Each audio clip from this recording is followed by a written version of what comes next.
వచ్చిన కాను అప్పటికి కాలు వచ్చేటప్పుడు నాకు 15 ఏళ్ళు 16 ఏళ్ళ వయసు ఉన్నది. అప్పటి కాలు వచ్చి 40 ఏళ్ళు మనం కంబైన్డ్గా పనిచేద్దాం సార్. మీ లిమిట్స్తో మీరు చేయాలి. ఇలాంటి లిమిట్స్ మీరు చేయలేదు సార్. మీ లిమిట్స్తో ఏది వర్క్ చేయగలుగుతాం వర్క్ చేయాలి సరే దీని ముందు ఉత్తవర్గం నుంచి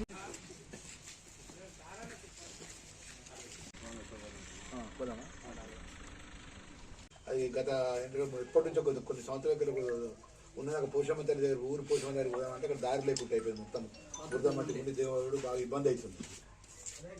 ఒక్కసారి మీరు చూసి అది ఎస్టిమేషన్ చేస్తే అది ఎంత అవుతుంది, అది మనం ఇప్పుడు ఉన్న పరిస్థితి బడ్జెట్ ఉన్న పరిస్థితి చేయగలుగుతామా చేయలేమా అసలు ఒక మామూలు ఇప్పుడు దేవుని బోనం పెట్టుకొని పోవాలి, పోయి దండం పెట్టుకొని వాళ్ళ ఊరు అందరూ.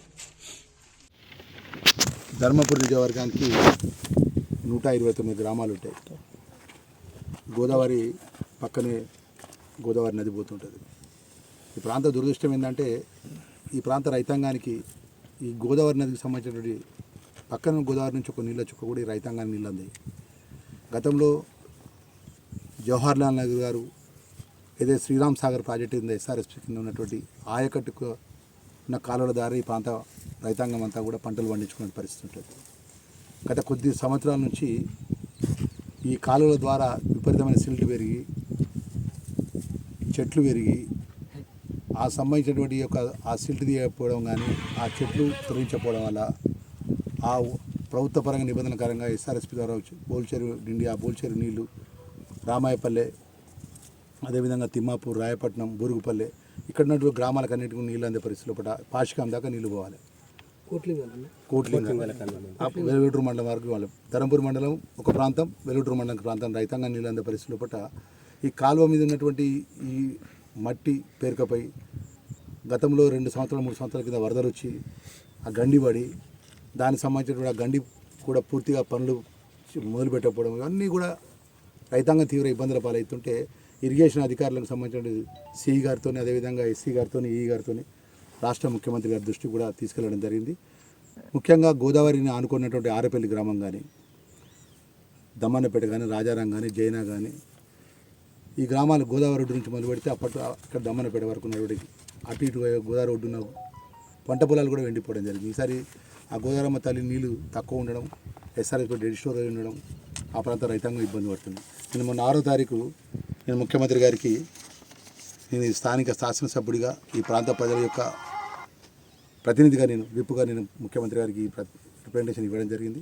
మన ముఖ్యమంత్రి గారు దీని మీద చీఫ్ మినిస్టర్ ఆఫీస్ నుంచి స్పెషల్ ప్రిన్సిపల్ సెక్రటరీ శేషాద్రి గారు ఉంటారు. వారి ఇరిగేషన్ అధికారులకు ఆదేశాలు ఇవ్వడం జరిగింది. అసలు గ్రౌండ్ రియాలిటీ ఏంది, ఎక్కడ ప్రజలకు ఇబ్బంది అవుతుంది, ఎక్కడ నీళ్ళు అందట్లేదు, ఎక్కడ గోదావరి జలాలు ఎక్కడ అవసరం ఉన్నాయి, ఎస్ఆర్ఎస్ శ్రీరామ్ సాగర్ సంబంధించినటువంటి ఆయకట్టుకు నీళ్ళు ఎక్కడ అందట్లేదు అనే విషయంలో అధికారులు ఆదేశిస్తే అధికారులకు సంబంధించిన ఎస్సీ గారు ఈ గారు రావడం జరిగింది. నేను ఈ ప్రాంత శాసనసభ్యుడిగా విప్పుగా చెప్తున్నాను, ప్రాంత రైతులంతా కూడా ఆందోళన పడాల్సిన అవసరం లేదు. ఈసారి దేవుడు చల్లగా చూడపడం వల్ల వర్షాలు పోయినసారి తక్కువ ఉండడం వల్ల కొంచెం గోదావరి ఎస్ఆర్ఎస్పీలో వాటర్ తక్కువ ఉంది.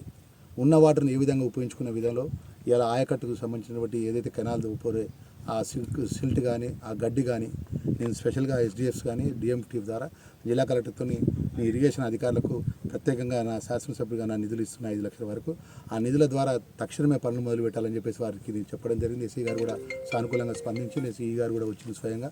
మరి వారికి సంబంధించిన అధికారులతో ఆ పని పూర్తి చేయాలని కోరుకుంటూ ఇంకా నేను ఈ సంబంధించిన ఈ అధికారులకి చెప్పేది ఏంటంటే మా ప్రాంతం అంతా గోదావరి ఆయకట్టు ప్రాంతం, ఎస్ఆర్ఎస్పీ ఆయకట్టు ప్రాంతం, మాకు చివరి ఆయకట్టు వరకు నీళ్ళు ఇవ్వాలని చెప్పేసి నేను ఈ ప్రాంతానికి సంబంధించినటువంటి అధికారులను కూడా చెప్పడం జరుగుతుంది. నేను ఈ రైతుల కూడా విషయంలో కూడా గతంలో ఏ విధంగా అయితే అనేక ఇబ్బందులు పడ్డారు మన ప్రాంతాన్ని నీళ్ళుండి కూడా కొన్ని చివరి ఆయకట్టు వరకు నీళ్ళంతా కూడా రైతులు కూడా తీవ్ర ఇబ్బందులు పాలయ్యారు. వారందరికీ కూడా రైతులకు భరోసా ఇస్తున్నాము.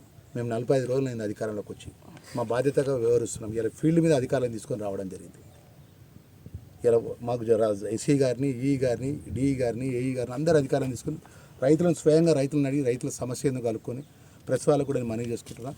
సాధ్యమైనంత వరకు ఈ ప్రాంతానికి సంబంధించిన రైతాంగానికి చివరి ఆయకట్టు వరకు టేలెంట్ వరకు కూడా నీళ్ళ విషయంలో ఏ రైతు ఇబ్బంది పడకుండా వారి యొక్క సాగు చేసుకున్న విషయంలో వాళ్ళు సాగు చేసుకోవాలని కోరుకుంటూ ఏదైతే గోదావరిలో ఉన్నటువంటి డెడ్ స్టోర్ ఎస్ఆర్ఎస్లో ఉన్న డెడ్ స్టోరేజ్ ద్వారా ఆ గోదావరి ఏ విధంగా నింపాలి, ఆ గోదావరి ఆనుకున్నటువంటి పంట పొలను ఏ విధంగా ఆదుకోవాలనే విషయంలో పట్ల కూడా మళ్ళీ ఒకసారి ప్రభుత్వం దృష్టికి తీసుకెళ్తానే విషయాన్ని కూడా ఈ ప్రెస్ మీట్ల ద్వారా రైతాంగాన్ని తెలియజేసుకుంటున్నా. ఈ ప్రాంత ప్రజాప్రతినిధిగా, బాధ్యత గల శాసనసభ్యుడిగా, గవర్నమెంట్ విప్పుగా నేను స్వయంగా ఈ ప్రాంత రైతాంగానికి శాశ్వత పరిష్కారం విషయంలో పట్ల నా బాధ్యత నిర్వర్తిస్తానని చెప్పి రైతులకు నేను మనవి చేస్తున్నాను.